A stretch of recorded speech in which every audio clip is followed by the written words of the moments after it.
And we are live, folks. This is episode number 76 of YWC Football Talk. I'm going to put myself into full screen for a second just so you guys can get the full. It's just easier for me. Let's just do that. It's easier for me. But welcoming to today's podcast, guys. You've seen before Pat Lane on here. You've seen Ryan Spagnoli, but this is the third member of Pat's Pulpit of SB Nation. Celebrating U Mass's big win from Hockey East Championship. Keagan Stiefel. Keagan, welcome to the podcast. How are we feeling today? Thanks for having me. Very excited about our Hockey East Championship, first one in program history. I'm not going to say that I did it by coming to the school and turning things around, but that's what happens. I come and they go to the national championship game. COVID ruined everything last year, but we're back on top. We're ready to go win a national championship. That's all it's about at the end of the day, seeing if you guys can knock off. Well, I'm going to assume UMD will be there in some capacity. But anyway, we're not. But anyway, we're not here to talk football. I was about to say we're not here to talk football. That would have been a really bad error. We're not here to talk hockey. We're here to talk football. Because for those of you guys who don't know, like he said, he works for Pat's Pulpit. He's wearing a Sox hat. If you haven't guessed by now, yes, Keagan is a New England Patriots fan, like myself. But man, who saw this coming, like this whole free agent spending? It's no one, first of all. I don't think anybody did. I think everybody expected, we talked a lot about the one splash signing, just like the Stephon Gilmore's and the Darrelle Revises of past years. Maybe they're going to go throw some money at somebody and try to upgrade one of the big needs on the team, but they just decided to upgrade every need on the team. Not once, but twice at tight end and at receiver and at linebacker and defensive linemen. They threw bags at just about everybody possible, and I think they're looking to compete this year. Oh, same here. I think they're looking to compete. I think, you know what?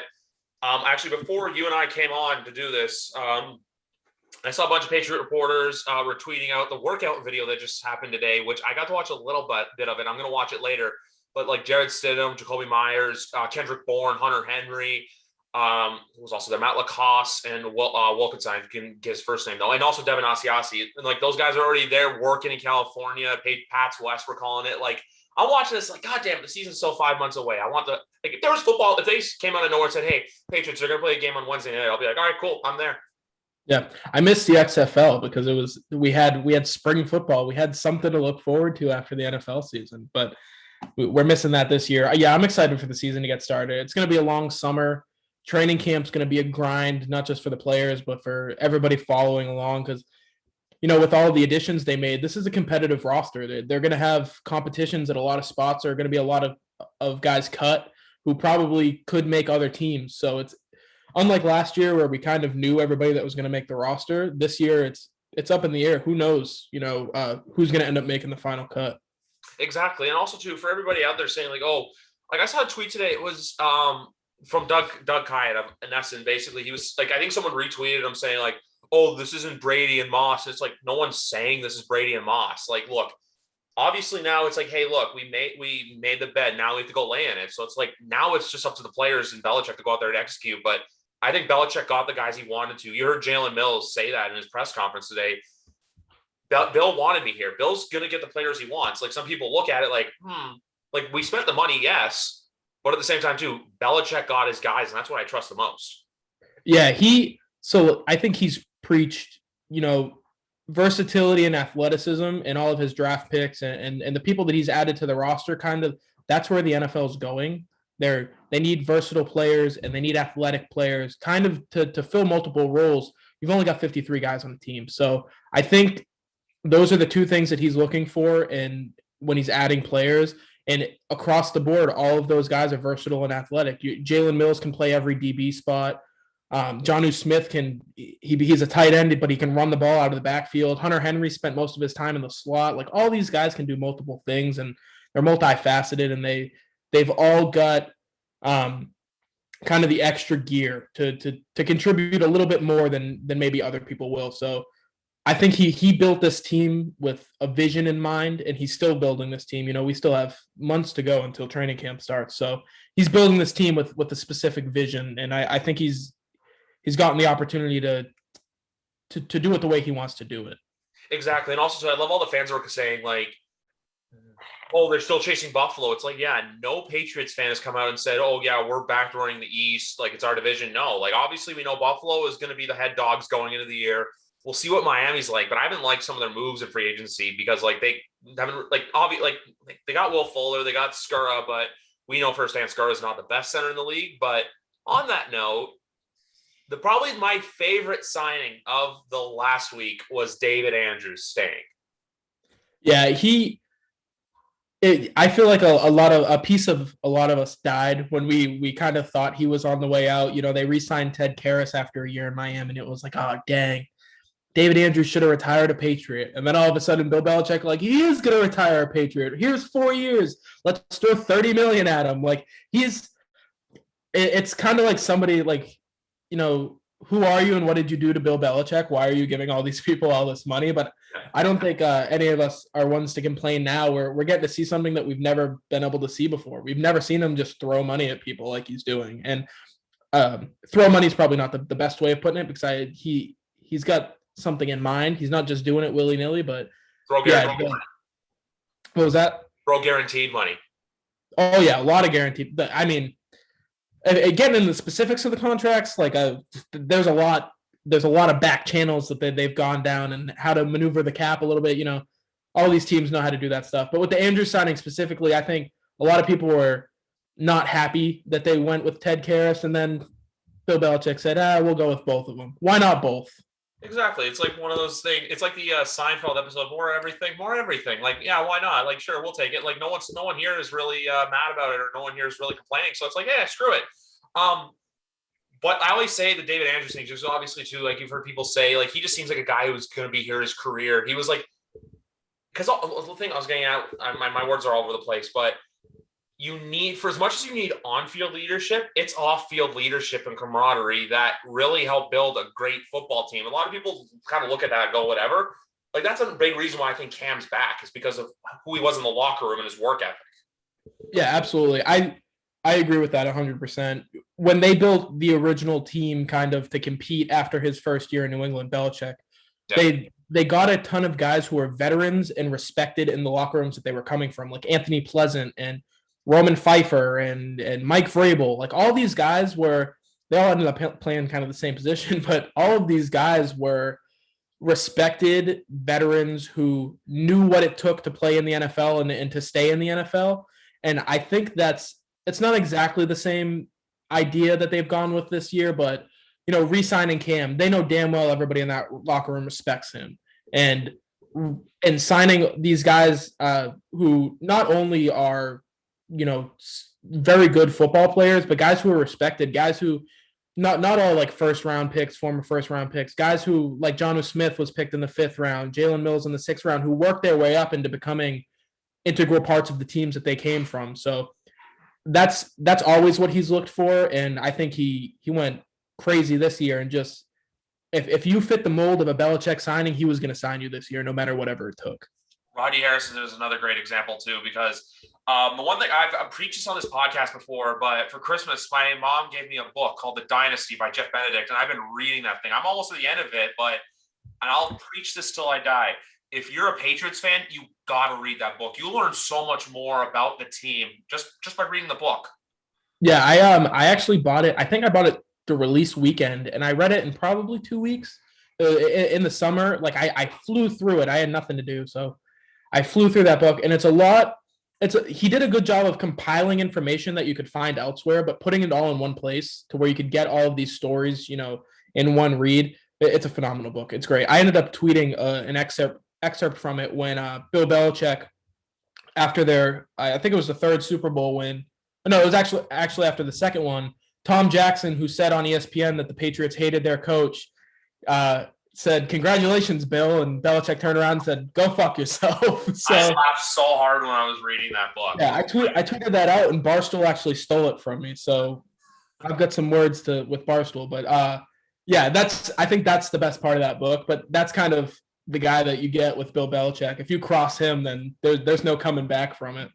Even too, just like you see the work ethic that's installed. Like, I just want to go to Rodney Harrison, even to Corey Dillon's another example. Like, guys who, you know, were on teams that may have not been the best or weren't exactly winning caliber, recognizes that and then says like, hey, come play for me. Like Bill liked Rodney. Like even too like as soon as like those rumors with Hunter Henry, I was like, when I'll be honest with you with the Henry signing, when Jonnu Smith signed, I was like, you know what? I'll be cool if we don't get Henry. We got Smith. When we got that, I'm like, you know what? Hey, it's like if you get a buy one get one free sale. It's like, all right, cool, yeah, I'll take them. Why not? Sure. But the photo of the two of them hugging after, I believe, the 2018 divisional round and then the game this year in LA, I'm just like, Bill likes this guy. Like Bill doesn't usually like talk to former players like that, and even to find out he's been scouting him since high school. Yeah, you see the quotes. The what was it? He's a phenomenal player. He does everything well. He can line up here. He can line up there. Talking about his high school coach, like he has a great high school coach. Like, yeah, I think Belichick. People will say that he doesn't do that about people, but there are a few where he falls in love with these players and he'll do like whatever it takes to get them on his team. So Hunter Henry's just the next in line of one of those guys who Belichick falls in love with and he needs him. The Tea Party is back. I used to coin that phrase so much between 2010 and 2012, and then unfortunately all the events, I don't want to go into it too much, but it kind of unraveled. But that I'm not saying that Smith and Henry are going to come in and be Gronk and Hernandez, but you know what? You're going to see a lot of two tight end sets, and they're going to make a lot of Patriot fans happy. But the one thing I keep saying is, man, these guys in fantasy are either going to hit or people are just going to be mad about them. I'm going to be tweeting, why are they not doing good fantasy? I'm like, I don't know. I'm just a fan.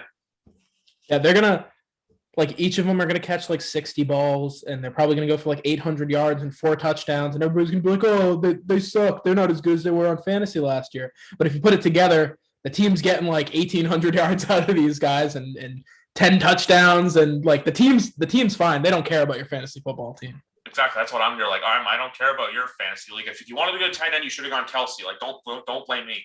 The one thing I want to get into is the receiver room quickly, because obviously we didn't get like the big fish, but we got guys who are versatile, and we learned last year, Jacoby Myers, great receiver, but he's not a wide receiver one. I feel like Bourne and Aguilar are just going to help say, for example, I can see a game like, say, where those two don't play well, like, or they don't get a lot of catches because they're well covered, but Myers shines, because I think you'll see that kind of pop more. Like, Bourne and Aguilar are still going to be great receivers for this team, I feel, but I feel like with the two of them taking most of the workload off, it's going to take a lot of pressure off guys like Myers and even to N'Keal Harry if he's still around. Yeah, I think the way they're building the receiver room is taking the load off of everybody, not putting all of the responsibility on them, but giving everybody kind of a little bit of responsibility in a specific role in the offense. And when I say specific role, not like, here, you're the Z receiver and this is what you're going to do. The specific role is, hey, you're going to go out here, you're going to know how to do a little bit of everything, but in these these situations, this is when you're going to play. Like when we're in the red zone, that's Kendrick Bourne's time to shine. He was a great red zone receiver. N'Keal Harry, if he's still around, a great red zone receiver that they never really have used in the red zone for some odd reason. Nelson Aguilar, when we're taking that second down shot on 2nd and 2, Nelson Aguilar is going to go run a go route and hopefully they hit on it. They're all going to have specific roles, and they've won in like with that kind of receiver room before. That like 14 team didn't really have a number one receiver. Like I guess you could call Edelman a number one receiver, but when your number one receiver is a slot guy, that's not really number one receiver. So, Brandon LaFell was on the outside, and Danny Amendola. Like, we love them in New England, and we grew up watching these guys, and or we watched them, even as adults, and we're like, these guys are great, but they're not number one receivers. So it's the same situation. They're just getting people to come in and play their role well. That's all they're really doing. Just do your job. Like, that's the one thing to say, because even Joe, as soon as you're saying 14, I'm like, right away, I don't know why they call him that, but JoJo LaFell, like, just like guys like you said, him there too, and even too, like with the running back room, like I was already thinking about that, and like I part of me thinks like, hey, it'd be nice to have James White back, but I feel like I wouldn't be shocked if he signs elsewhere. But at the same time too, from what I saw from last year, I would be okay if Harris was the main guy. Yeah, I think he's like far and away the best running back in the room, like early down back. But whenever they've been successful, they've always had great running back rooms. They've always had, they've always been 2 or 3 deep. If you go back, like we talked about 14, they had Blunt, who was kind of the bell cow back. They had Jonas Gray come in for a couple games, and he was the bell cow when Blunt was down. Shane Vereen, yeah, and then he missed practice, and then never played a game again. But Shane Vereen was a great third down back, played that role well, and something that I wrote a little while ago for Pat's Pulpit is just talking about how they develop talent through their stars. You know, they don't just draft these guys and expect them to play right away. They draft them and they let them learn behind guys who are either getting older or their contracts are running out, like they've done with the third down role. It was White, and then before him it was Lewis. Before him it was, whoever, Vereen. Before him it was Woodhead, all the way back to Kevin Falk. Like that role has been filled in New England forever. Hello, my roommate's coming in. All good. Come on in. All good. Even too, yeah, I could see a world where it's like Harris gets the bulk of the carries, and then Burkhead's like your short distance, like the short down, like say for example, like that 3rd and 2 run, kind of like what we see in Minnesota with Dalvin Cook and Alexander Mattinson, where Mattinson will get like the kind of like those short yardage runs, and then you can kind of convert. We saw this in the Jet game, which I always say kind of like I liked it, but I hated it in the sense of like, where was this 2 months ago? But where Sony really showed his role of how he can receive out of the back. So if you need that third down running back where you need someone to make a passing play, like you can rely on Sony to catch the ball. Like, so for the first time in a while, I'm not confident, but I just feel like, you know what? The running back room, it just changes each year, but I feel good about the room that we got. Yeah, I wouldn't be surprised, even, not like specific roles or whatever, but I think Michelle and Harris both getting 10 to 12 carries a game, like splitting their time, give one a series, give the other one, the next series. Kind of like if one series gets the first, the 2 early downs, then you bring the second one on for the third down role.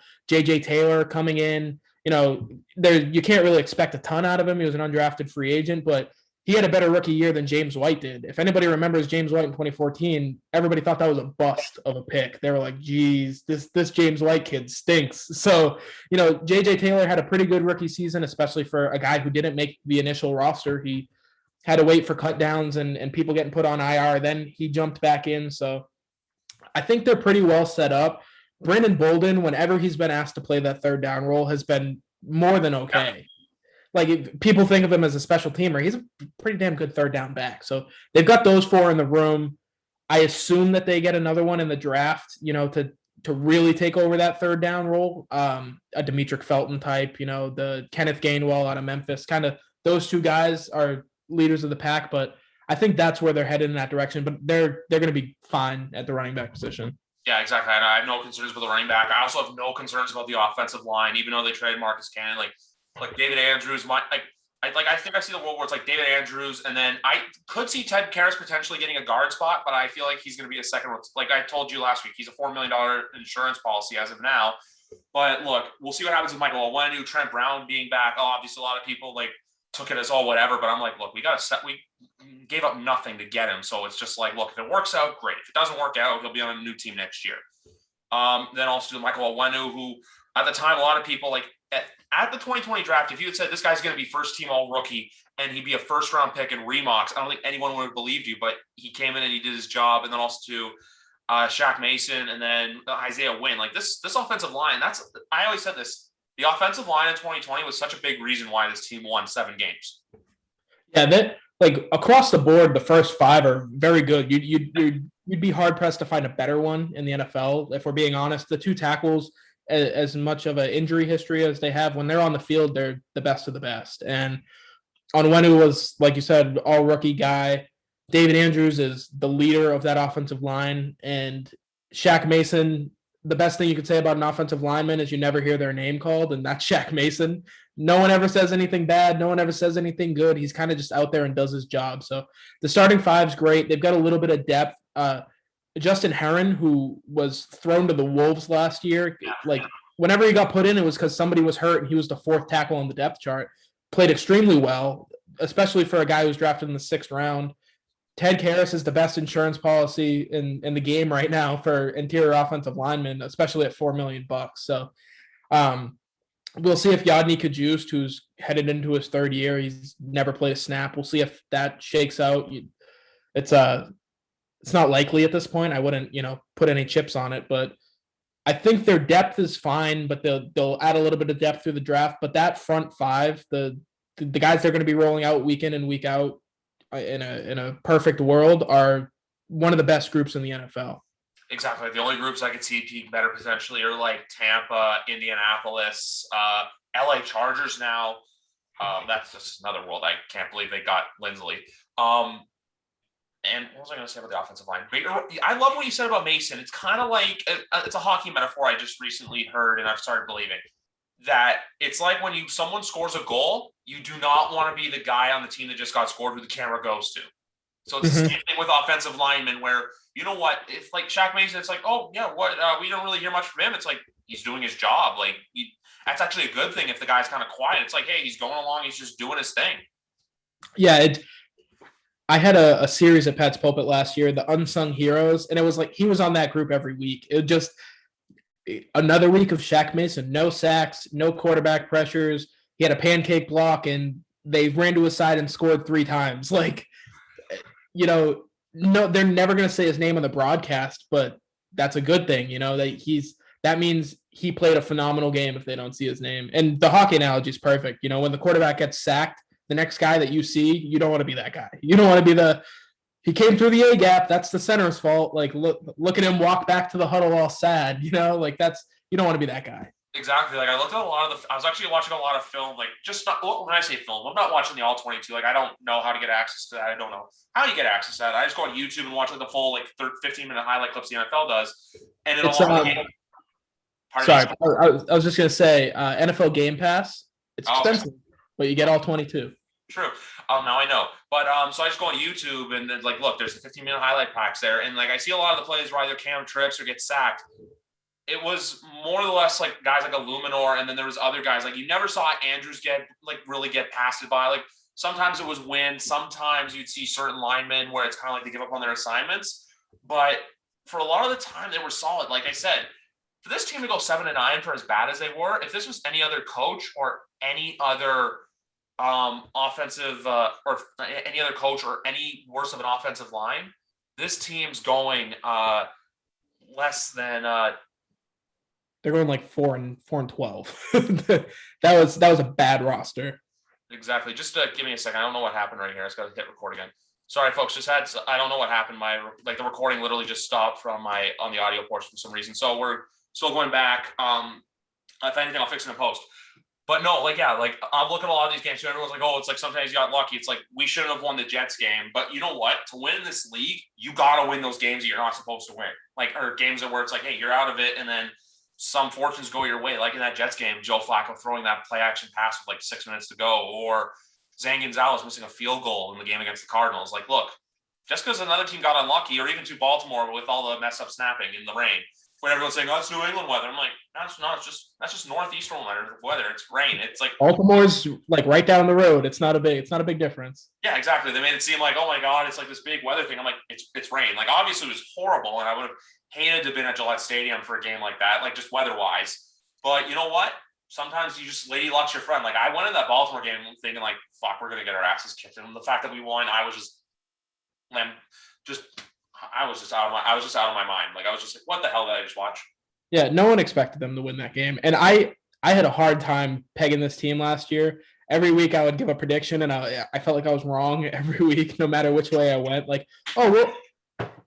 They should beat Houston. Houston stinks, and then Houston steamrolls them, And the Kansas City game, even though they lost that game, it was like, oh, Kansas City's gonna kill them. Cam's out with COVID, and then if Cam wasn't out with COVID, they probably steamrolled the Chiefs in that game because the Chiefs are horrible. So plenty of situations where things didn't go the way they were expected to go. Exactly. It was one of those, you're right. It was one of those things. It didn't go the way it was supposed to go, but you know what? Sometimes you just got to roll the punches. Even to the Seattle game, what if they got in on the 1 yard line, or what if the only game I think that you can say that we were pissed that we lost was the game in Miami, because getting eliminated on the playoffs when it's your birthday is not a fun feeling. But also to the Denver Bronco game, the fact that they got all these nothing but field goals, and yet we couldn't get the touchdown. I'm just the only losses that I was really look, we got our ass. That's the other thing too. This team only really got their ass kicked 3 times last year, and that was Buffalo, San Francisco, and LA. Yeah, that San Francisco game, I thought they were going to steamroll the 49ers, and then they got steamrolled. But that I think that was the situation, like when you talk about Cam Newton and a lot of the COVID stuff and what happened, why was he so good weeks 1 and 2 and then horrible the rest of the year? I think a lot of it was this whole team was playing behind. Like they weren't on schedule. None of them. There were injuries. There were, Gilmore missed a couple weeks and Newton missed a week. And so it was almost like every time somebody came back, they were behind. So Belichick was like in week 16 and everybody else was in week 12 and no one knew what they were doing. So I think that was the main situation. No one was on the same page at all the entire year. Everybody was kind of just doing their own thing. And for a bad roster, when everybody's doing their own thing, they had a pretty good year, like 7-9. And Los Angeles, that's, everybody's out in the street partying because they went 7-9, but life in New England, you can't go 7-9 and expect anybody to be happy about it. No, exactly like you said, because the Chargers were 3-9, and then they decided to win their last 4 games, and I was like, oh, why they like people who don't know football message me saying, well, why they fire Anthony Lynn? I'm like, because they should have had a better record than 7-9. There was games they should have beat the Saints, they should have beat the Bucs, but they didn't. Meanwhile, here with 7-9, before we get into the meat of it with the defense, what's your best case, worst case scenario, like right now, March 22nd, 2021 for this team on finishing the season? I'm trying to think of the date, January 2nd, 2021, probably. Or the 9th, depending. Hopefully, I won't be mad if they had a 17th game. I'd say best case scenario, they're at 13-3, record wise. I think if they figure out the quarterback situation, or maybe Cam Newton figures it out himself, like no one knows that season was an anomaly. I'm not team Cam per se, but I'm definitely not team Stidham. I think at their best, Cam Newton's a better quarterback without a doubt, and I think he has a good chance to be at his best this year. So best case scenario, 13-3. That's with all of those lucky swings going their way, like we talked about with the Chiefs games and the Seattle game, 4th and 2 or whatever it was. So Buffalo as well. Buffalo, yeah. So 13-3, I think, is best case scenario. They steamroll into the playoffs and they have a good showing. Worst case scenario is another like 7-9, 8-8 season where you can't figure out the quarterback situation. The new signings don't quite work out the way that you expect them to. People aren't happy with their roles and they don't really fit the way they expect to. But I think, a realistic expectation would be right around the 11-5, 12-4, that area where they've been, for the past 20 years. Even the great teams had off weeks and they fell behind, and some of those Super Bowl teams were 12-4 and 11-5. So I think that's probably the scenario that I would expect them to be in this year, just with all of the talent that they have on defense. They're not going to need to score a lot of points. So like you said, we're going to get into defense, so we can get into that. Yeah, because obviously last year that was like, I don't want to know an anomaly, but a lot of people were saying how bad it was, but I was saying like with the COVID opt-outs and everything, it really affects it. And that includes my favorite member of the New England Patriots coming back, number 54, Dante Hightower, who I will say this as well, obviously because the anniversary is coming up on this Sunday. This happens to be the 3rd month and the 28th day coming up. That strip sack in Super Bowl 51 is probably the biggest play of the game. I will die on that hill saying that, but Dante Hightower coming back, adding Matthew Judon, Devin Godchow, even like Henry Anderson and Montravius Adams. But man, Kyle Van Noy. I remember my last podcast, I was doing a live stream just reacting to free agency, and someone came on and said, Van Noy re-signed New England. And I was just like, this team, and also to Jalen Mills, this team is secretly building a very scary defense. And another note too, even someone like Dietrich Wise coming back and re-signing, I think is a good thing for this team. Yeah, like I went back after the Van Noy signing. Just if you look at week 16 of last year, their starting linebackers were Terez Hall, Juwan Bentley, or not even Juwan Bentley, Josh Uche, who's a rookie, Anthony Jennings, and Adrian Phillips, who doesn't play linebacker. Those are their starting linebackers. And Terez Hall is a practice squad guy. One of them doesn't play linebacker, and the other 2 are rookies. This year, if everything goes well, I think the starting 4 are Matt Judon, who's an all-pro edge rusher, Dante Hightower, who's a perennial Pro Bowler, at his best, Kyle Van Noy, who I think in this system has the chance to be the best out of all of them. He's so good in this system. And then take your pick of Uche on the edge, Winovich on the edge. If you want to have Duggar in the slot, like the possibilities on this defense in terms of the versatility and the spots that these guys can play are endless. There's they could go 3-4, they can go 3-3-5, they can really do whatever they want with this roster. And when Bill Belichick is your head coach and he's the defensive mind that you have, that's the best case scenario where you can kind of do whatever you want. You can mold your defense to fit what you need week to week. Exactly. Like it's one of those things where he can kind of come in now and just be a puppet master, kind of work with Gerard Mayo, work with Steve Belichick. I'm not going to say Patricia because Patricia's just there as an assistant. Like, yeah, he may give his input and stuff, but I feel like now there's like no pressure on him to do anything. Like where it's like, hey, look, your decision's not going to impact the game. You just do you. Because Patricia was a pretty good defensive mind for the Patriots. He kind of helped us win a couple Super Bowls. But even too, like in the secondary now, like obviously with the loss of Patrick Chung to retirement, but you can fill in like we said, Adrian Phillips, Devin McCourty, Kyle Duggar. We'll see what Stephon Gilmore, Jalen Mills. Like the possibilities are endless. Even up front too, I feel like the front seven of this defense is night and day compared to what we saw last year. Yeah, absolutely. I talked about the linebackers last year, but the defensive line was not great either. You had Lawrence Guy, but he missed a few games with injury. And then you're rolling out like Nick Thurman, Carl Davis, guys who in a perfect scenario would not play, on that team. You're rolling those guys out in the middle. And then you had like Tayshaun Bauer on the outside. You had practice squatters playing in meaningful NFL games last year. Like, let's call it what it is. They're practice squad guys. They're not good enough to be on a Patriots football team. They really weren't. So this year they made the upgrades up front. I think Henry Anderson has a chance to be like the breakout star on this team just because he's so versatile, especially if they do go to a 3-4 base. He had time playing. He's like a 4-3 defensive tackle, or interior defensive lineman, however you want to categorize it. But in a 3-4 defense, he can play that like 2-tech, 3-tech at worst. But if you get him at a 4-tech on the outside opposite a Judon type, setting that edge, like that's a perfect role for him. And that's those are the upgrades, the little ones. Like instead of having John Simon set an edge against 400-pound Mekhi Becton, now you've got Henry Anderson who's got a little bit of meat on him, who has experience in that role.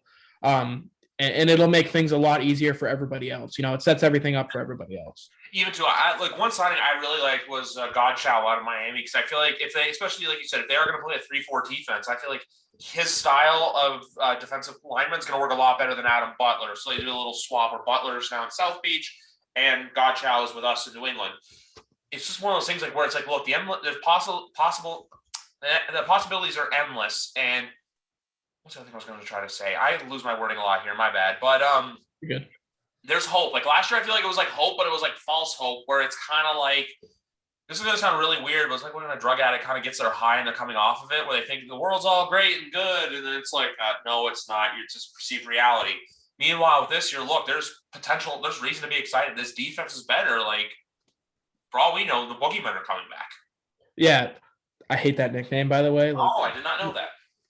No. It's like, as soon as the boogeyman thing started to take off, the defense just fell off the face of the earth and were horrible the back half of 2019. So it's bad mojo, I think, the boogeyman. Gotcha. So leave those shirts buried in the yard until the season. Exactly. We'll figure something else out this year. We'll call them the Goblins or something for Jalen Mills. But and they're not done building this defense. Like the defensive line, I still think they've got a couple of moves to make to really make everything make sense. But the draft's coming up, and that's where you build depth, because Bill Belichick does not play rookies. He doesn't play them. He's not going to throw them out there for 70, 80% of the snaps. They all play situational roles as rookies. We saw it with, I think Duggar played the most probably on the defense, but like Uche, Jennings, they all played situational roles. They just rushed the passer really. So same with Winovich in 2019. Exactly. So what you're going to have this year, really, especially on the defensive line, I think they might go ahead and, with the out next year with Godchow, they can get out of that contract. I think they're going to use him to mentor a real nose tackle type that they draft and kind of develop him. And then next year, I'm getting ahead of myself already. But next year, like really immerse themselves into a 3-4 defense. You know, Bill Belichick doesn't just change things like that. He likes to ease himself into it and give everybody a chance to get acclimated. I think that's what they're doing. So they're going to draft depth guys this year, but the whole point of that is to really develop them into specific roles that they'll be playing in the future. So with that note, why haven't we traded our 15th pick for the 4th overall pick in the draft yet to go get Fields or Lance? I'm telling you, I would trade every single pick that they have for the number 4 pick to go get to. I would call Miami. I'm being dead serious right now, and I would say I will give you all of my picks for the 3rd overall pick, and give me Justin Fields. That's not going to happen. I'm not a general manager. Obviously, there's a reason for that because that's a ridiculous move. I love Justin Fields, but in all honesty, if they want to get up to number 4, they've got the ammo to do it. Maybe not so much over other teams, but other teams might not want to pay that price that the Patriots would be willing to pay. Give them 2 firsts, give them 2 seconds, give them Stephon Gilmore, whatever they want. Go get the number 4 pick and draft your quarterback of the future. I am all in on that way of thinking. Do whatever it takes to get your guy if you believe that he's your guy. Because I even agree, because I also have another dream scenario where the Jets do not draft a quarterback at 2, and then that's when you call Miami at 3 and say, "Give me whatever, I'll give you everything. We want Zach Wilson." That's my dreamland, once in a lifetime, probably will never happen scenario. We'll see what Joe Douglas is capable of doing. But in all honesty, would you rather see them draft a Fields or a Lance, move up, or would you rather see them maybe stay where they are at 46 and maybe get Kellen Mond, for example? With the way that the roster has been built right now, with all these multi-year contracts that they've signed, I think you go up and get a quarterback. That's just my opinion. You know, you've got guys locked in for multiple years. You've got Henry for 3, Jonnu Smith for 4. I think Aguilar is really only a 2-year deal, but Kendrick Bourne. He's 2 and Bourne is 3, but I know because next year it's a little fishy with Aguilar's whole. Yeah, so really, I wouldn't really count Aguilar as a lock to make the team next year, but Bourne's down there for 3 at least, and then the defense, all those guys signed 4-year deals, I think, except for Anderson and Godchauer 2, but pretty much everybody signed 2 or 4-year deals on the defense. So they're set up well for the future. They've got guys under contract. Go up and get your quarterback, let him sit for a year, and then hit the ground running in 2022.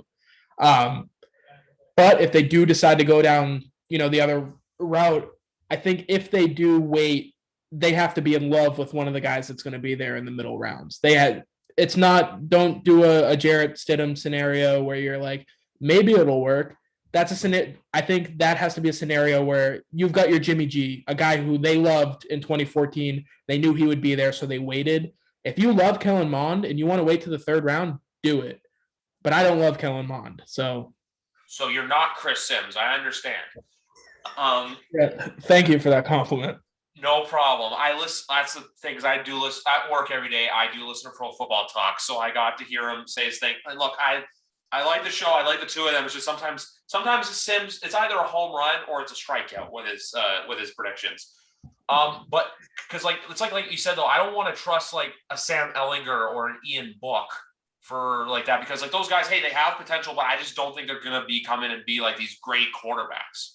Yeah, I think those 2 specifically, those are guys you come in and hey, you want to try to play fullback, you want to transfer to a tight end, I love Sam Ellinger as a college quarterback. I think he was phenomenal. I think Texas severely underappreciated him and didn't do enough to put talent around him, in terms of recruiting and everything like that. But that's not an NFL quarterback. That's a Tim Tebow 2.0 waiting to happen. The guy can't throw accurately at the NFL level.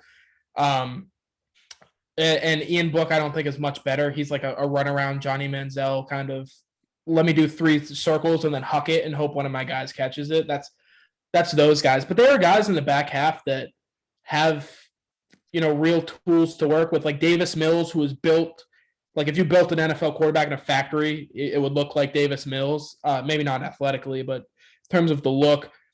Kellen Mond is super inconsistent, but he's a proven winner, at the college level and has all of the tools. Jamie Newman is, if you took any quarterback in the draft and compared them to Cam Newton, it's between Newman and Trey Lance. So that's like a bargain bin Trey Lance. So there are guys that will be there. It's just whether or not you're in love with them. If you're not in love with them, if you don't believe they can be your future starting quarterback, there's no point in drafting them, I don't believe.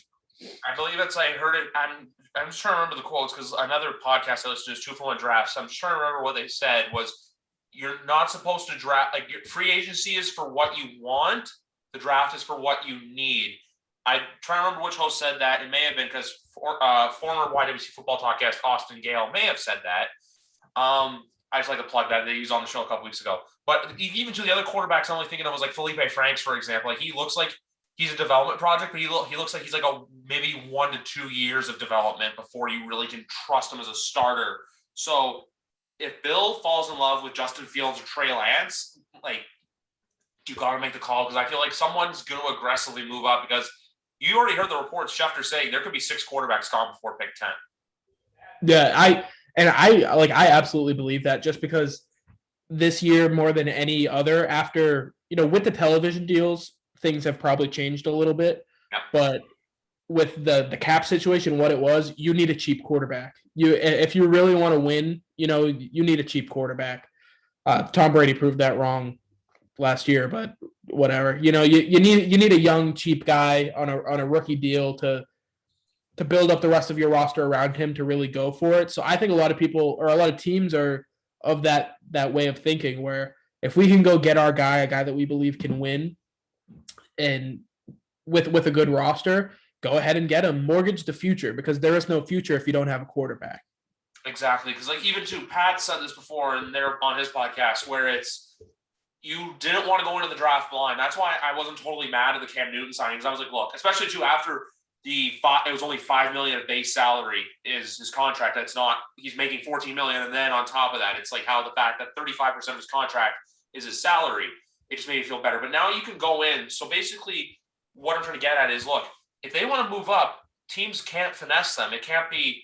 I don't know if you've ever seen this, but John Lynch, in his first draft, Peter King followed him for like a day in the life thing. And you see Lynch say all along, we want Solomon Thomas, which didn't turn out well. But they knew the Bears wanted Trubisky, and they fleeced them out of 3 additional picks to move up 1 spot.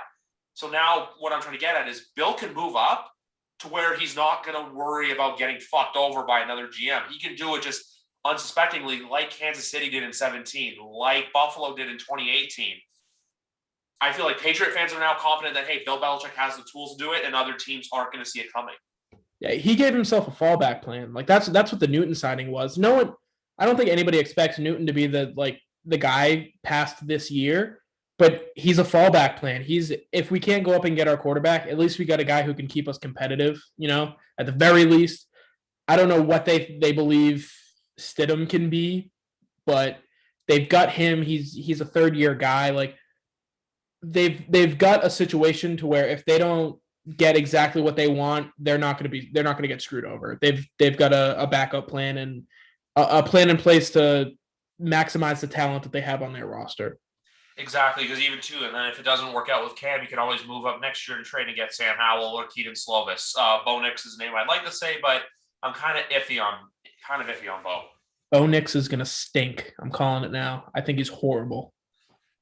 Just a quick far prediction. If you had to pick right now who's number 1 next year, would you probably say Rattler or would you say Howell could potentially take it? I think Howell. I think it's probably going to be a situation kind of like 18, not with the amount of talent, but to where the teams that are. What was that? He has the tools. Yeah, like not so much the tools, but like the team that's probably going to be with the number 1 pick next year. Like, there's no way of knowing, but there are a lot of teams who have talent, but they just don't have the quarterback. Like heading into this year. And I think one of those teams is probably going to end up having the number 1 pick. So in 18, like that's what the Browns had. They had talent on their roster. They just needed a quarterback. So they went ahead and drafted the guy who they thought was the most ready right away, and that was Mayfield. I don't think there's any arguing that he was, no one knew what Lamar Jackson was going to be. Yes. So I think the Howell comparisons, they look like each other. So people are going to compare him to Baker Mayfield. They're very different players, but I think Howell by far is the most pro-ready guy. Spencer Rattler, I think it would be stupid for him to come out next year just because the game that he plays, he's another like scrambler, kind of chuck it all over the place. You need seasoning as that guy. Like even Kyler Murray was a senior when he came out. He had 4 years in college. If you come out as a junior, that extra year of really being the leader of a football team, um, I think it does wonders for those guys. And I think Rattler needs it. He is not like a mature guy. He's not a guy who's going to come in and demand any sort of respect. You know, I have this thing in my head where I imagine him walking into the locker room as like a 6 foot, 180 pounder like kid, and then a guy like Vince Wilfork walks up to him and is like, "Who the hell do you think you are? Like, just because you were the number one pick, you think you're something special?" So I think he needs some seasoning under his belt. I like Slovis too, though. I do agree with you on that. And also, too, I retake what I said on the quarterback thing because we all know next year the Patriots are going to draft Chris Olave in the first round. That's right. I was so disappointed when he did not come out. I was like, I get why he went back because like he wants to win with Ohio State, like unfinished business. The tight end Rucker made more sense to me just because I think, look, he's only going to build his stock by going back to school. But exactly. Olave, I'm like, he's NFL ready right now. Like he would have been. He would have gone in the first round easily this year, but I feel like next year he can more or less, instead of maybe being a teens to 20 pick, he could probably be top 10 next year. Yeah, I think he has a chance to be the number one receiver next year. So I am a self-admitted Ohio State bandwagon fan. I'm not from Ohio. I don't have any ties to the school, but the first college game I ever watched, they beat Wisconsin by like 70 points, and I fell in love with them. And UMass doesn't have a football team, even though they try to tell you they do. It's a fake team. So I'm a guy who follows Ohio State, and I think Chris Olave has like everything to be a number one receiver at the next level. He's so good, and he's so smooth, and everything he does, it looks like he's doing it effortlessly. But next year, if he can show that he can kind of elevate the play of a younger quarterback, because they're not going to have a Justin Fields, they're going to have a sophomore or a freshman out there.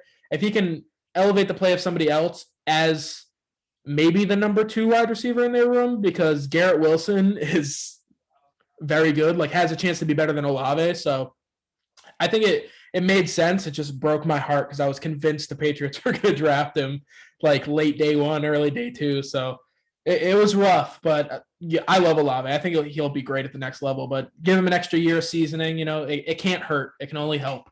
Exactly. Like, and also speaking of Ohio State, there's another name that came to my mind the Patriots could get for running back, and that's Trey Sermon, who will probably go who probably more than likely will be a day 3 pickup. Yeah. Oh, sorry. Oh, no, sorry. You go on. He's like an early day 3 guy. I think he has a chance to be the lightning to somebody's thunder, you know, like a 2-back room, a system that employs two running backs on early downs. I think he'll be great in that role because that's kind of what he did at Ohio State. He split snaps with Master Teague, and he was kind of like the home run hitter. But he's got a chance to be. Some people have him like RB5, RB6, and those guys always seem to work out more than the early round picks. You know, like everybody's going to fall in love with Najee Harris, and then he's going to be okay for a couple of years. But in 5 years, who's going to be the number 1 back? It's going to be a Trey Sermon or a Chuba Hubbard or one of those guys. Fellow countryman Chuba Hubbard, I love the mention. Before you said that, I was going to switch gears because I think I understand why Robert Kraft gave Bill Belichick the reins to spend, and that's because from 2023 to 2033, which I'll be turning 40 that year, good Lord, the NFL is going to be making $110 billion off these brand new TV contracts. I know I've seen a few people who are kind of pissed about the Amazon thing, but I honestly think it's the future. And I love the fact that all the networks are getting their streaming services involved. And the biggest dog for that, I think, is the fact that Jeff Bezos is going to exclusively have the games on Amazon Prime, but also the fact too how much more involved ESPN Plus is going to be with this new TV contract. Yeah, I am very excited for it. As somebody who's going to be starting like life soon after college, like bills start to come, and it's a hell of a lot cheaper to buy streaming platforms like a YouTube TV or an Apple TV, to where they have all these different networks to where you don't have to buy the full cable packages. So younger people will be able to watch the games easier. You spend $70 on a streaming platform that has all of these channels instead of however much a cable thing costs nowadays, because the cable is ridiculous. As younger people, you're a millennial, right? Yep, I'm 27 years old. Yeah, so I'm whatever generation is under you, Gen Z or whatever it's called. So we're what they're marketing towards. We're who they need to be watching their games, because we're the future of the fan base. Really, the old timers are dying off and they're not watching anymore because stand for the flag and all that bullshit. So they're catering their audience a little bit younger now, with these television contracts, and it's making it easier for people to watch, which in turn is going to make them more money no matter what. Even if it's cheaper for these people to watch, they're going to have more. So I think it's perfect for the NFL. And Robert Kraft was one of the main guys who negotiated these contracts, and he knows what he's doing. He's a pretty damn good businessman. Exactly, because that's the other thing in the book too, is that Robert Kraft was responsible for the success of CBS in the NFL too. That's something, a little spoiler for all you guys, because even now, with all the TV things, I can go and my phone right here, I can watch the game on my MacBook that I'm recording this podcast on. I can do that. I have my PS4. I do not have a PS5 yet. I can watch the game on that platform. It's just so versatile, where you have all these different ways to watch the game now. You can watch it on the go. You don't have to pay for all this stuff. Because I know Sunday Ticket, I think is $200 for the season or something like that. It's something crazy. But then ridiculous. But then you can get Amazon Prime, which, you know what? Everyone's like, oh, Prime Video, I don't want. That's if you get a Prime subscription, you get it free. It's included. It's $10 a month. Yeah. For example, they're still doing it though, where it's certain games are going to be on there. I know Sunday Night Football, it's going to be, hey, for every game that's on NBC, a game will be on Peacock, which, you know what, is smart. CBS, I think the only thing I was kind of surprised with CBS is that they didn't say anything about Nickelodeon, because we all know deep down that was a lot of fun, but I feel like they'll bring that back at some point. Yeah. The biggest one though is ESPN, just because they are back in the Super Bowl fold now, not till 2026, where I pray to God I do not have to hear Brian Greasy call that game. So those of you wondering, I'm not a Brian Greasy guy. I've said that before. If they do Louis Riddick and Steve Levy in the booth going forward, I'll be happy. I just don't like the 3-man booth. I didn't like it in 18. I liked Booger and Tess last year. I know a lot of people didn't like them. I was a fan personally. I love Booger. Yeah, but that's the thing though, with the ESPN getting back in the fold and then all this other stuff. It's just, look, the league knows who they're catering towards. If you cater towards your older fans, you're going to lose that younger demographic. Meanwhile, you cater to the younger fans, you're going to be able to pull in some more people.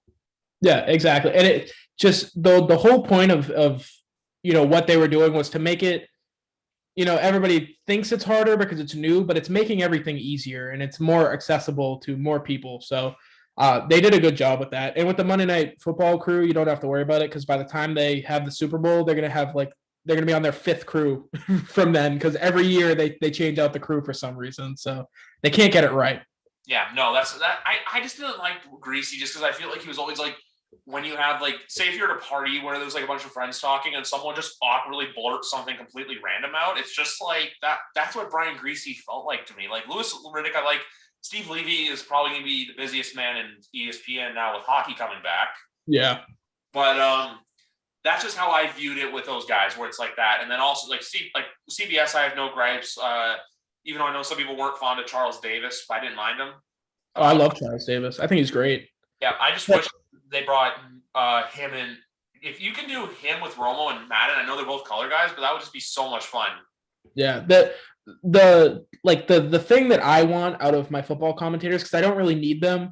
People who know football you don't need a color commentator to tell you what happened. But for the people who do, you don't want a guy who takes himself too seriously. I feel like Greasy's a guy who takes himself way too seriously, and Louis Riddick can poke fun at himself a little bit and make jokes, and that's what you got out of Tess and Booger. Just guys who were. It felt like friends on the couch having a conversation. I loved it. I thought it was great. And penis telestrators. Yeah, exactly. Perfect. It was wonderful. You just need that, because even too, that's one thing I always look at every Tuesday is I look at the ref reports now for obvious reasons, but then also do I look at who's calling the game, because I want to know, am I going to be entertained? Because when the schedule comes out, you can kind of get a feel of who's going to be where, how many Cowboy games are Joe Buck and Troy going to call, because they have to call about 70 a year, and then but I look at it too, because even though like there's some guys who are lower on the totem pole, like you want to know who's calling your game, because I feel like it just adds to not adds to the excitement, but it just adds to like the whole thing, knowing, hey, I get a team that I like calling my game. Yeah, it was like when Dan Fouts got taken off of CBS, everybody like went crazy. They were so happy because like I know New England specifically hates Dan Fouts because he very clearly had a bias for some reason. It was weird. But I think the whole world hated Dan Fouts. He was not good at his job. Charles Davis came in, did a tremendous job. So now when I see that Ian Eagle's calling the game, I'm like, yeah, because Ian Eagle's great. I think he's one of the best play-by-play guys in the game because he can do it all. He does college basketball, NBA, NFL. He's like a Kevin Harlan type, a younger Kevin Harlan. So those guys are great. I think with the commentators and the groups, it's really just finding a guy with a great voice who knows what he's talking about and somebody who doesn't take themselves too seriously. And that's key for success. The one thing about Dan Fouts is I feel like he would find the littlest thing to complain about with Tom Brady, and that's why I didn't like him personally, because I feel like if Brady did something wrong, he'd be like, oh, there's Brady doing that again. But I love Ian Eagle because he also has one of my favorite calls of all time with the Patriots, where it was the touchdown to Cooks in the game against Houston in 2017. That just like I'll literally randomly go and watch that where he just catches it and he does his step. But another guy from Fox 2 who I like calling football, super underrated, is New York Rangers play-by-play guy Sam Rosen. It was weird. I have a weird memory when it comes to this stuff. Him and John Lynch did a Patriots-Bears game in 2014. The Patriots beat them. I think it was 50-20, and it was those two. And I had such a joy watching it because like Sam Rosen made calling the game fun. Yeah. How do you feel about Joe Buck? There are times that I love him. I would say this though, better at baseball than football. Yeah, I think I don't understand New England fans who don't like him because he's called literally all of their championships, like all of the Red Sox championships that have calls to listen to. He's got 3 Patriots Super Bowls. Like, I don't understand the hate towards Joe Buck. And a lot of people think Joe Buck hates your team. If Joe Buck hates everybody's team, he doesn't hate anybody's team. That's just who he is. He's the same guy for everybody. There's a set of words that live rent-free in my head that he says. That's all I'll say. Yep. Toss the white. He's in. Patriots win the Super Bowl. Brady has his 5th. What a comeback. That lives in my head rent-free. Like Al Michaels saying calling the Malcolm Butler interception. Yeah, Malcolm Butler. Yeah.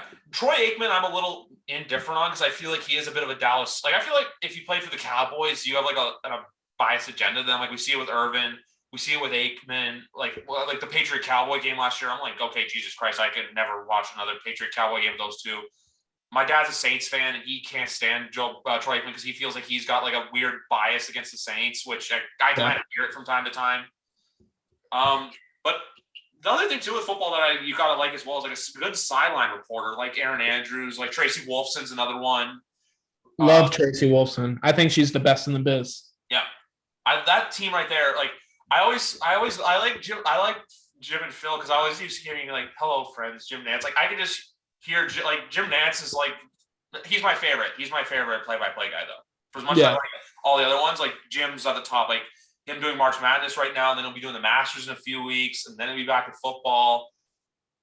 Man, you get me fired up right now, and I gotta thank you for it, man. He's the best. I love Jim Nantz too. With the sideline reporters too, I feel like they've gotten better over time because they used to have like some guy who like Tony Siragusa out there, and he'd just like be shooting the shit with the players, and it's like, all right, are you gonna tell us something that we want to know or not? Because this is wasting my time. Yeah, he was like wearing that weird earpiece. He was just down in the field and stuff. Couldn't get it in his ear. He's like holding it the whole time. Like, ugh. Yeah. The other guy I don't mind, the one team though I have to say for Fox that I always like better than Buck and Aikman was when it was Burkhardt and Lynch.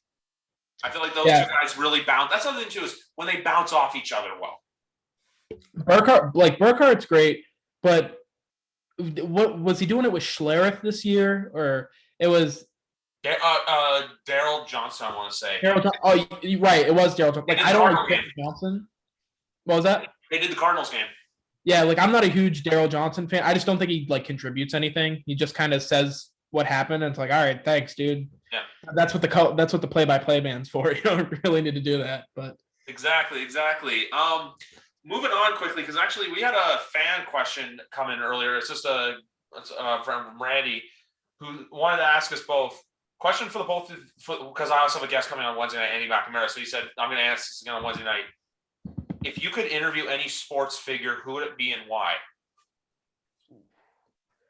So I would be lying if it was anybody but Tom Brady, because I'm a 21-year-old kid from Massachusetts. He was literally the starting quarterback when I was 2 years old, and all the way up until last year.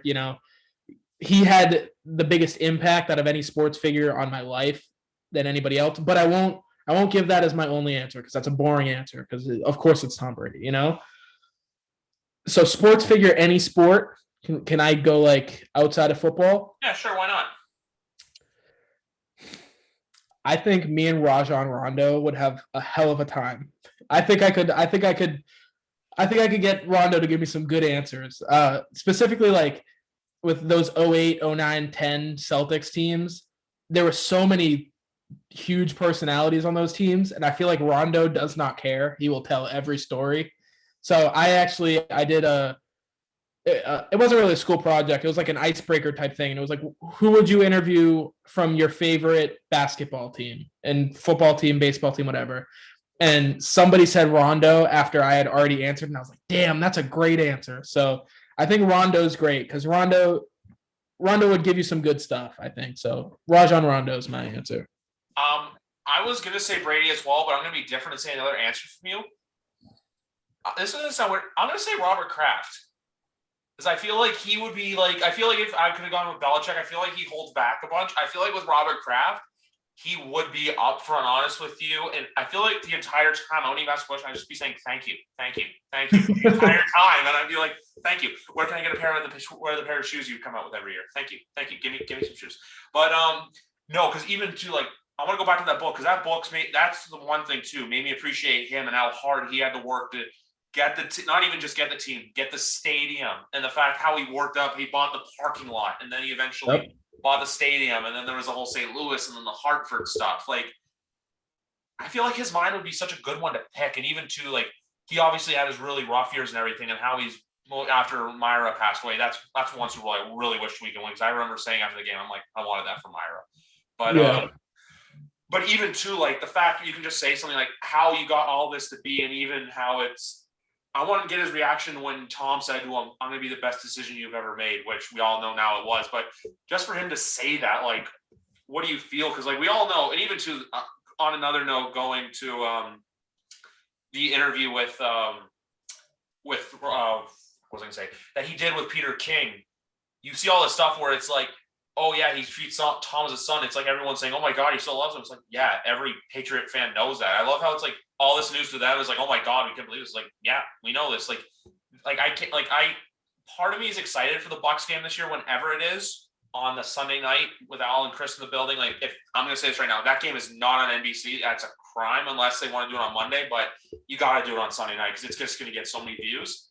Every week, everyone's going to be going, more than the game is, is Bill going to acknowledge Tom? I'm like, yeah, they're going to acknowledge each other. Everyone's going to be asking, will they do it? Will they do it? I'm just going to be like, yeah, they're going to, even if it's just like a quick little hug or it's a thing, like those two, like, yeah, they had a falling out and it was a business relationship, but at the end of the day, they created something special that I don't think will ever be re-replicated.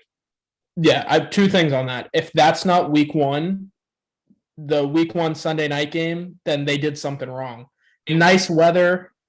I'm sorry to cut you off. It won't be just because the Bucs have that Thursday night, like, thing, but you know what? Make an exception. They made us wait Sunday to raise our fucking banner because of the Bears and the Packers.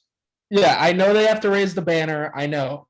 Figure it out. I don't care. That if it's not week one or week two, it's got to be nice weather, packed house, or as many fans as you can have. Who knows? Yeah. That it's got to be a nice weather game, and you got to give them an opportunity to give them a pregame ceremony or whatever they're going to give them. It would be a crime if they don't do that early in the season. And I forgot what my second point was. Oh, on Belichick and Kraft, if somebody made you for Kraft billions of dollars and for Belichick millions of dollars, you're going to love them no matter how badly the relationship ended. Tom Brady made those two men a boatload of money. So they love him forever for that. If there's nothing else that can come from it, they all made each other a ton of money and they love each other for it. Exactly. Like I wouldn't be shocked if you heard something like, "Oh, Robert Kraft had Tom at his house for dinner the night before the game," or something like that, or like they like met in private, like at Gillette. Because I don't know where the visiting teams stay when they play in New England, but I assume it's the hotels at the stadium because I doubt they go to Boston. Yeah, it's somewhere close. Or even on if it's on the grounds of Gillette, there it's within the vicinity of like a close Yeah. drive. Yeah, I assume you've been to Gillette before. I have actually never been to Gillette before. I am from Toronto, Canada. I've been to one Patriots game in my life. It was in Buffalo, and the Patriots sadly lost by a field goal at the buzzer. Sad. So if anybody, I assume people listening to this will know a little bit about Foxborough. Foxborough is in the middle of nowhere. Like there's nothing near it unless it's Patriot Place. There's nothing near it. So I would imagine the team stay on the grounds on the hotel that's at Gillette. I would imagine, but who knows? Maybe they stay in like Providence or something weird. Yeah, maybe. For all we know, that's what happens. No, but I do when it's safe to travel again, when the borders do reopen, I will try my best to be at that Bucs game this year because I would love to be there. I was talking to my girlfriend about that yesterday. She's also a Pats fan. I was saying like I will break the bank to go to that game, but we'll see how much it is. Like if I have to sell any organs on top of that, I'll make the sacrifice. Damn it. I'll sell whatever I have to sell to go to that game. I'm not a huge in-person football fan. I like my TV setup. I like being able to do the same thing every week, have a routine. But I try to get to one game a year at least, and that, I mean, if that's not the game you're going to this year, then you're doing something wrong. Exactly. Like I'll probably have a fallback game if I can't make it to that one, but I'm going to try to make it. If it's not this year because of like COVID restrictions and everything, because even though I still don't know if they're going to make us quarantine or whatnot, I don't know yet because we're a little bit behind on the vaccine. But that's another thing for another day. But if I can't make it in 21, I'm gonna try to make it in 22. So one of these 2 years, I want to make it out. Pat's already told me go check out the Hall of Fame, spend the Saturday, walk around one Patriot Place. Yeah. But I would rather go to a primetime game too because I would love that. Watch the games all during the day at 1 o'clock, then watch the 4 o'clocks, and then tailgate from like 5 to 7 or whatever it is, and then go inside. Yeah, it's a hell of an experience. It's especially when you're a fan of the team. Like I've gone to games where I have no rooting interest, and it's like, yeah, this is fine. But when you're a fan of the team and you're with your people at a home game of your favorite teams, it's something different, man. It's great. I'm sure you've had that with the Raptors and the Blue Jays and the Leafs. The Leafs are the one. I've never been to a playoff game for them because obviously there haven't been a lot, but I was lucky to go to game 1 of the NBA Finals when they played Golden State. That's awesome. I paid a hefty price to get inside, but it was worth every penny. And the OVO shirt I got, I got to see, and I know this is going to be super random, but I saw Toronto FC win MLS Cup in 2017 at BMO Field here. That was once in a lifetime. I've seen Canada win the World Junior Gold, but man, I just want to see a game in Foxborough. That's top my sports bucket list right now. That I'd love to get to a Super Bowl eventually, but like that's eventually. Yeah, I've got a question for you. I know this is your podcast, right, cool. But you've been to WrestleManias. 4. I was a huge wrestling fan when I was younger. I fell out a little bit, just like with school and everything like that. It's like, who has the time? They've got 9 shows a week, it feels like, on every network imaginable. I feel like WrestleMania that's one you want to go to, even if you're not a wrestling fan.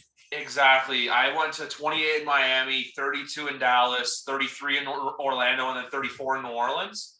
I'm actually sitting on a pay-per-view chair that I got from SummerSlam in Toronto in 2019 right now.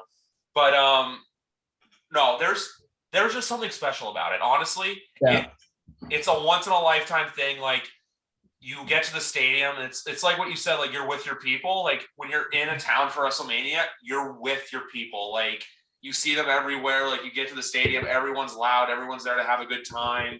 It's just a great overall experience. Like it's the one thing I would say for any wrestling fan. You got to try to get to one. Like I was planning before COVID hit, like that's about a month or 2 before that. Actually, where you first saw me from, noted Lorenzo brother viewer Keagan, the 3 of us and another guy were planning on going to LA for 37 this year, but those plans got nixed quickly, obviously with COVID and everything. Yeah. But no, that's the thing too. Like wrestling's brought me all those friends and stuff, and now there are a lot of the people who I do this podcast with are people who I've met on WrestleMania trips and doing. I started off with YouTube wrestling, but I don't do as much of that anymore. I'll come around for the big pay-per-views for like reaction videos and whatnot.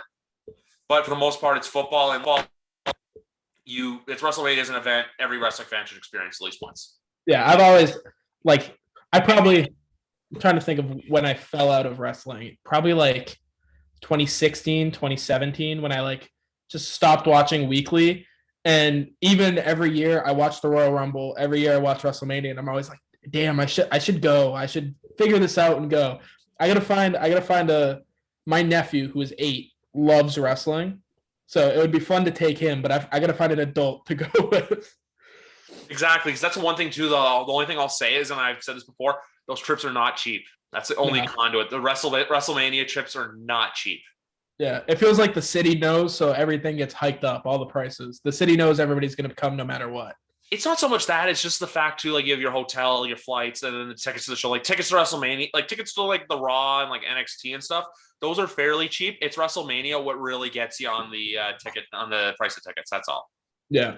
Yeah, but you could still do a trip that's like cheap. Like you can still do it cheap. You can do it every way you want. But like I usually save most of my money to go on those kind of trips. Yeah. Yeah. And now I'm starting to do that for football. Like what I would love to do is like go to not go to the actual Super Bowl, but go to the city that it's in. Like next year's in LA. Like I'd love to be in LA for it, go to like the whole experience thing they have there, and then either rent an Airbnb or like find a bar to watch the game at. Like I want to tell you one thing I would love to do. Super Bowl 59, 2025 is in New Orleans. I would love to do that and then just watch the game on Bourbon Street and just get hammered and have a great time. New Orleans is the greatest city in America. I'll say it 10 times. I lived in Texas for a while, like throughout high school, my first couple of years of college, and I moved back to Massachusetts where I'm from. And we did a road trip. We just packed up my car with all my stuff, and my sister, my cousin, and my girlfriend, we went on a road trip and just stopped in big cities. And New Orleans, without a doubt, was the best night of my life. Bourbon Street, phenomenal. It was so fun. Yeah, like Bourbon. That's the one thing too. When WrestleMania was there, like imagine Bourbon Street, but it's all wrestling fans. Like it's just drunk wrestling fans. It's the best. Yeah, like that. Like 2019, like I said before, my dad and my sister, diehard Saint fans. 2019, I got to go to my family. We went to a Saints game. That atmosphere is something else. Like that Superdome. Like when they say it's loud in there, it's loud. Yeah.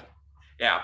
But I was trying to see what other bases we could cover. I think we covered. Yeah, that's one other thing I was going to say before we wrapped up. The NFL announced today, draft's back on.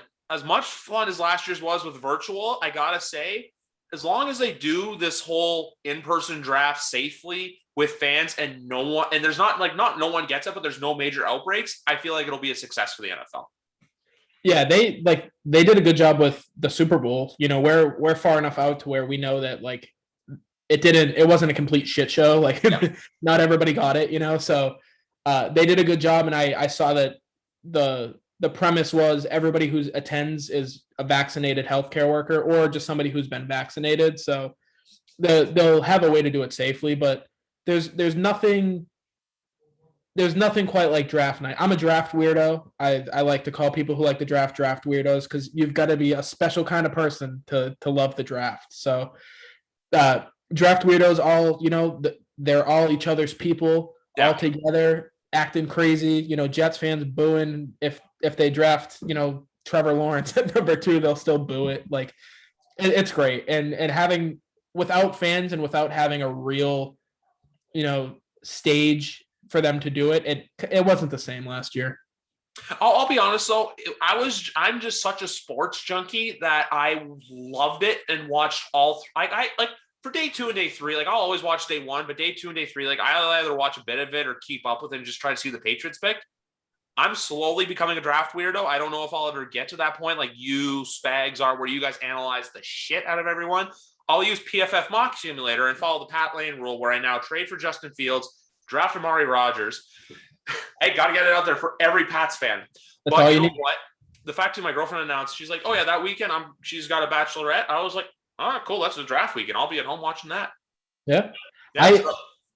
Like the good thing about last year was there was no FOMO. It was no like, oh man, I wish I was there, you know? Because like every year before that, I'm like, it would be when it was in Tennessee. I'm like, damn, I should have went. You know, I was still pretty young, but I could have had some fun in Tennessee on draft weekend. You know, so and last year it was supposed to be in Vegas, and I was planning on going because I had never been to Vegas before. and I was just about to turn 21. And I was like, yeah. And then COVID hit. And I was like, damn, it ruined everything. And now it's in Cleveland. Like, no one wants to go to Cleveland. So I feel like the Browns fans and the Cleveland faithful are going to have a chance to show off their city, though. Like, I feel like for them locally, it's a great thing, but for the rest of the NFL, it's kind of looked at as like, you know what? It's cool, but it's nothing special. Kind of like when it goes to Kansas City in, I believe, 23. Yeah, it's like, oh, Kansas City, Missouri. Woo! Like, what is there to do here? Exactly. Like, that's the other thing, too, next year I was thinking about was, for as much as I said I would love to go to like just a city for a Super Bowl, I could skip out going to like the LA Super Bowl for all that because I would love to go to Vegas for the 2022 draft because my girlfriend and I even thought about it potentially go before COVID hit, going to Vegas for the 2020 draft just to be there and everything, watch the players go in the Bellagio fountain, yeah, the red carpet stuff. Like it would have been so much fun. And even too, like I said, we'll have to see where the world is. Hopefully we're all back to good by then. But if I'm being positive right now, I feel like most stadiums will be not, I don't know about full capacity unless you're the Dallas Cowboys, but I have a good feeling that there'll be every stadium will have fans in 2021. Yeah, I think New England is probably one of the most conservative, other than like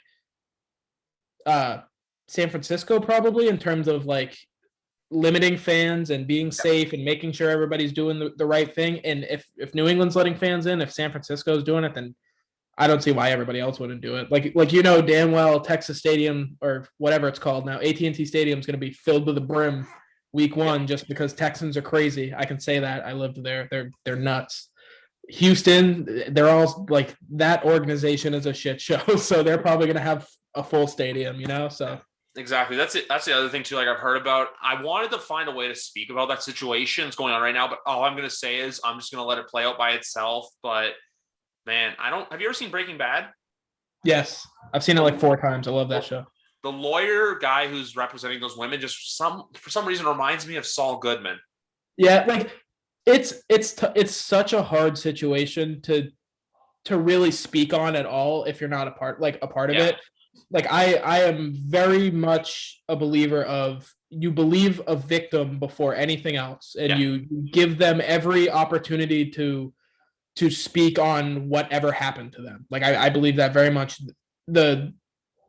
All eyes and ears should be on them first, and then you give whoever the opportunity to prove their innocence or whatever it may be. But at this point in time, like with what we do know, there's no reason not to fully accept what these women are telling us and believe them for what it's worth, and kind of letting the whole situation play out legally. Because I saw I think it was Roddy White say something like, these women will do anything for money, something like that. Like you're not adding anything, you're just an asshole if you're talking like that. So give these women every reason to feel comfortable and speak on whatever truth happened to them, and then go from there and let the legal process play out before you say anything, because you're just going to end up sounding like an asshole. So exactly, that's the thing, because I was talking to my girlfriend about this, and I was told her, I'm like, I wanted to say something, but I didn't, because I didn't want to say the right thing. And that's what I'm just saying is like, look,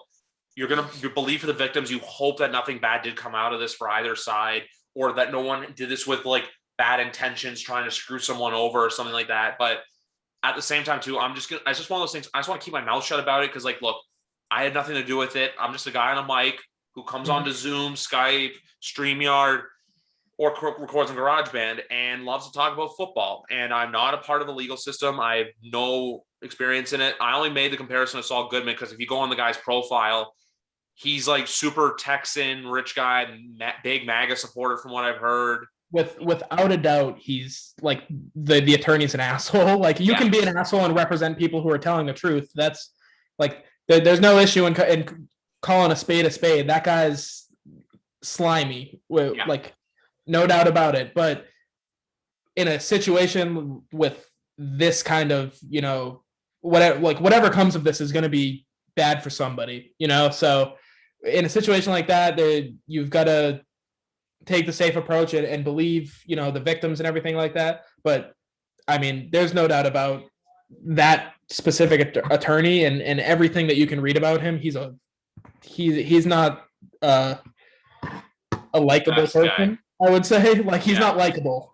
Yeah, exactly. Like even to I saw stuff of, like I said before, he had like a tank on his front lawn, and then even to the NFL sent him a confidential letter and he posted it on Instagram. It's like there are certain things you can't do. Like even today, Mike Florio, who's a noted lawyer, said that apparently he had a lot of weird tells, like where he was like bumbling with the owner's name, Cal McNair. He's like, is it Cal? Is it Hal? Like he thinks that there's certain things that he was doing that kind of like misread it, but at the same time too, it's like we said, we'll let the system play out and hope for that, you know what, one way or another that there's justice. Yeah, you want the right thing to happen no matter what the right thing is. So you wait and see, and then even for me, I'm a believer in if it has nothing to do with you, keep your mouth shut. You don't get to have an opinion if it. But for me, like yeah. None of this has anything to do with me whatsoever. Even as a person who follows the Patriots and likes to write about them and stuff like that. And Deshaun Watson's a potential Patriots. Like I have nothing to do with it, so I'm not going to give my opinion because, to be honest, nobody cares about my opinion. Like exactly. Yeah, in situations like that, no one cares about anybody's opinion but their own. So why don't we all just keep it to ourselves? Unless you're John McClain of the Houston Chronicle. Right. I only say that because he's the voice of like Texas football. He's been writing about it for I think 40 plus years. It's kind of like he's phenomenal. He was like the original Oilers beat writer. Exactly. Like if you're looking for like who's Teflon for football writers, it's like him, Peter King, and then a handful, basically anyone who's on that Pro Football Hall of Fame selection committee. Yeah. Those are like the people you truly believe. Like when Peter King talks, I listen. Right. By the way, noted. That's another person I was about to say. If I were to interview a personality from sports, he would be one I would love to sit down and talk with. He just seems like a kind of guy. I think he knows where all the bodies are buried. Like he knows everything, and he won't tell, but he knows everything. Yeah, there's like stuff that he knows that like he doesn't tell, but like I would love to reach out to him and get him on the show, but I know that's a 1 in a million chance of happening.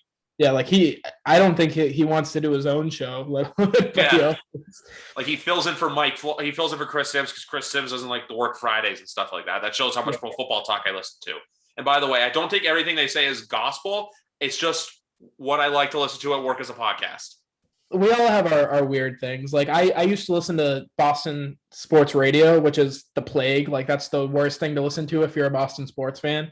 And I used to do it, and then I would find myself like being angry all the time. And it's like, oh, it's probably because I listen to Mike Felger just tell me that I'm an asshole for rooting for the Celtics. Like, yeah, that's all I've heard about Boston radio is just that like it's a lot of bad and like a lot like that was where a lot of the bad takes were coming from was that Felger and Naz show when Cam resigned. Like I think it was a producer who said, "Oh, we could be a winless team this year."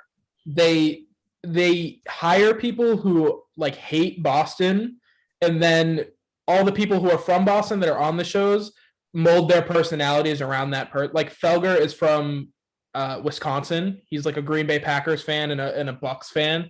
So he doesn't like New England teams, and he's like open and honest about it. But then the rest of the puppets around him like mold their personalities around him and just try to be him. So it's the worst. It's like 6 of the same guy just talking and yelling at each other. It's awful. Oh, Jesus Christ. That just sounds like a bad time. That's why like when it comes to my fix for Boston sports, I'll listen to, and yes, I'm going to call them a Boston podcast because most of them are Bruins fans, but Spit and Chicklets, Pat's Nation podcast, anything that, like Pat's Pulpit related. That's where I get my Boston news from. Like I do follow all the Patriot beat writers like Evan Lazar, Doug Kyed, Henry McKenna is a new one I started following.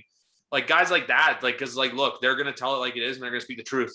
Ben Valen's another one, Tom Curran, basically like the guys you want to see. Because even too, you like I know like going back to that book, it shows how quick they were to expose the Patriots about certain things, like or how quickly they are to jump and turn. I believe Dan Shaughnessy. Shaughnessy's an asshole too, but they know what their job is and they do it, which is. Like, that's all you can ask. Like, whether or not you like what they're doing their job. So you can't really blame them for that. They might do it a little bit differently than you do it, but they got to that point, so they get to do that, Exactly. Well, anyway, guys, I think that's going to wrap it up for today's episode. We talked about a lot. Keagan, it was great to have you. Hopefully you'd like to come back on soon. You're more than welcome to. I'll reach out to you. But anyway, I'm going to give you this opportunity to plug yourself. Where can people find your work and where can people follow you on social media? I'm a Twitter guy, Twitter only, at Keagan Stiefel. It is, you can probably see it right here. I don't know if it's recording, but right there. Keagan Stiefel, KeaganStiefel. On Twitter, it's hard to spell, but you can find me under the Pat's Pulpit umbrella. I do a lot of stuff for them. Writing, I'm a guest on a lot of podcasts. I have a weekly show with Ryan Spagnoli and Ryan Kieran, where we talk all stuff draft. Do all that stuff. I'm still a student, so it's here and there, but it's what I like to do. And then one day Nesson's going to hire me, and it's going to be great. That's for sure. Well, anyway, guys, thank you very much for listening to today's YWC Football Talk. It's like you said, I was saying it's Stiefel, but it's Stiefel. That's great to know for me going forward. But I'm just going to go back to my outro. That's it for today's episode. This is episode 76 of YWC Football Talk, guys. Have a great day. And if you're a Patriots fan, we got a lot to look forward to, baby.